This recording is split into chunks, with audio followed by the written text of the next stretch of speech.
I think I have a really good one for you today, and I'm very excited about this. In this video, I'm going to show you how to use ChatGPT to translate your thumbnails from English into any other language that you want and make sure that those thumbnails are accurate.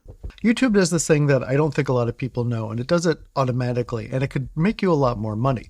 YouTube will automatically dub your videos into other languages. It will write you the title and the description in those languages as well. This is a pretty big opportunity. Let's say that somebody in Russia wants to watch your videos. They're probably not going to choose an English language video. If they see the title and the description in Russian, they may click on it and give it a try. But there's a problem with that, and that is a problem I'm going to show you how to deal with today. The issue is that while YouTube translates your title and your description into the other language, it does not change your thumbnail. So imagine that you're watching YouTube in Russia, or imagine instead that you're Russian and that is your primary language and you're watching it here. It's obviously great to be able to watch a video in your native language, but if you see a thumbnail that's not in Russian, you're probably not going to notice it out of all the other thumbnails.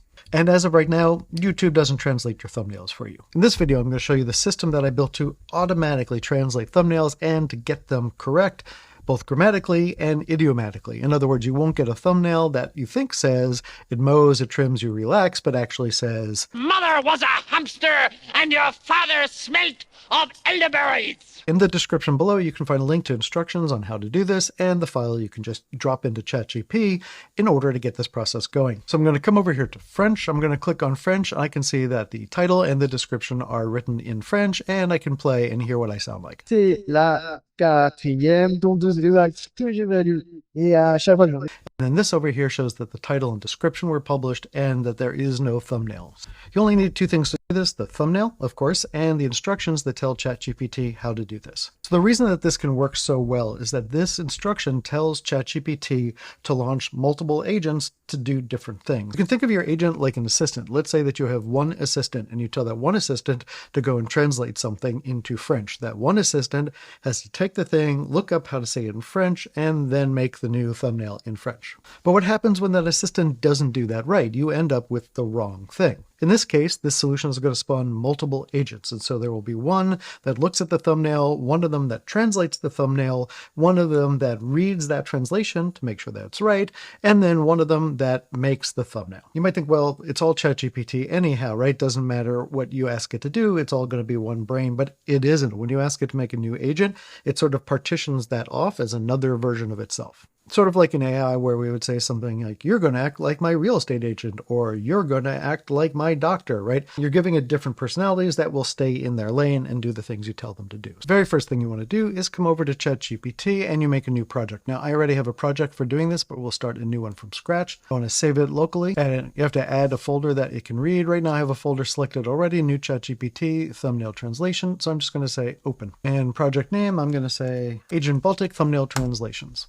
And I hit plus down here. I'm going to choose files and folders. You just navigate to that .md file and then say, add this to the project instructions. I start a new chat for every one of the thumbnails. I'm just going to call this one EcoVax 1000. I'm going to hit the plus button and I will navigate to that thumbnail, but I could just drag and drop it into here as well. And here's my prompt. Which languages would you like to be generated into? The full language list, the priority language list, or specific languages? For the full list of languages, I used all the languages that are available on my YouTube channel for product reviews, which is a pretty long list. If I come to the admin for my Dave Tries This channel, and then I click on languages, I can see that this is the list of languages that my videos are dubbed into. But if I go over here and I switch this instead to Agent Baltic and I take a look at the exact same thing, you'll see that there are a lot fewer languages here, but this is almost exactly the priority list that I had for these languages based on some research on what has the biggest market shares.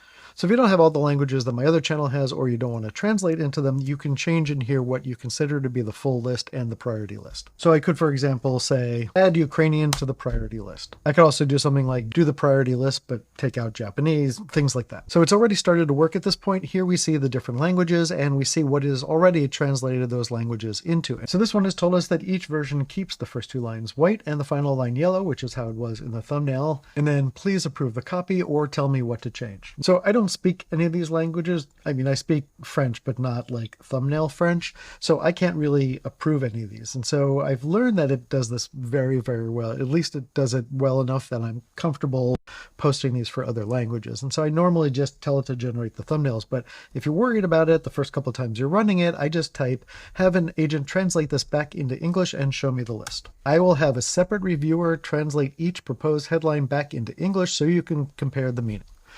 And that's the key thing here, the separate agent. So it's not just taking its own word for what it's translated. It's basically saying, hey, carve off another piece of me and have it translate that. You can see like here, sometimes it's cuts the grass, sometimes it's mows the grass. That's a subtlety in each of these languages that I would know. Sometimes it says it trims, it evens out. In Indonesian and Arabic, it says it tidies the edges. They generate these thumbnails. I realize I'm not going to know all of these from just looking at them, so I've given a new instruction. Tell me what the language of each thumbnail is when you output this. Heading for the language, then the thumbnail, repeat. Add this to the instructions for the project. This will add it to this project I'm working on, and by the time you download the files for this, I will have added that to the master file anyhow. So you won't need to type this. This is another one of the agents doing its job. This agent is telling us that all of the thumbnails have been generated.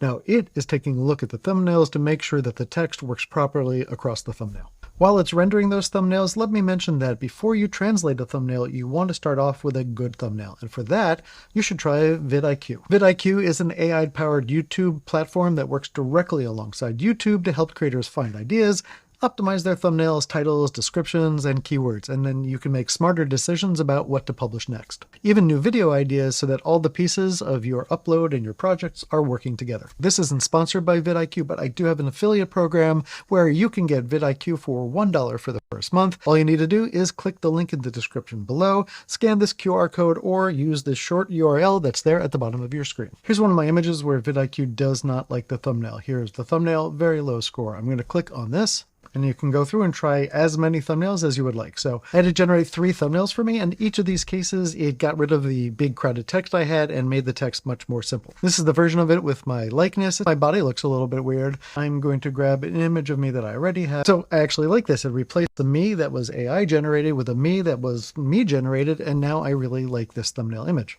Because vidIQ is tied directly into my YouTube channel, I just come to the one that I want and I hit Save Changes. It writes to my YouTube channel, and now that is my new thumbnail. Let's jump back over into translating the thumbnails. We've got the Hindi translation, and we have the Spanish translation, the Arabic, Indonesian, French, Portuguese, German, Japanese, Russian, Ukrainian, and then one of it without any text in case we want to make another image. So how do we get these from here into your YouTube video? Something that's cool, I don't think everybody knows, is that ChatGPT now has a browser built into it. I'm just going to type export all these to a folder on my desktop. Right after the video, I'm going to add this to the overall file that you drop into ChatGPT, so this will be part of it when you get it. I'm just going to come back over here to the browser. I'm going to click on thumbnail and I'm going to choose add. I'm going to just jump into the folder that ChatGPT made me. This one is the Hindi. I'm just going to choose Hindi and I'm going to hit update. And now you can see that on the Hindi line, there is my thumbnail. Let's just do one more of these. I wonder why Arabic is ineligible in this video. If you know that, can you let me know in the comments below what makes a language ineligible for dubbing? And just to do one more, I'm going to come down here to Portuguese and I'm going to add the thumbnail for this one. And now I have started to add thumbnails to my images. And that's it from start to finish. It probably would have taken about 5 minutes if I weren't talking to you about it. And this is a process that months ago I just could not get working because it was really difficult to spin up those multiple agents and have them work in cooperation on something like this. And once again, there's a link down below for all the files. Do me a favor, drop me a like and a comment while you're down there. Just say hello in the comments. And if you're interested in trying out vidIQ for a month, there is a link to that down in the description as well. I hope you really enjoy using this solution. This is Agent Baltic. I'm David, and I, for one, welcome our AI overlords.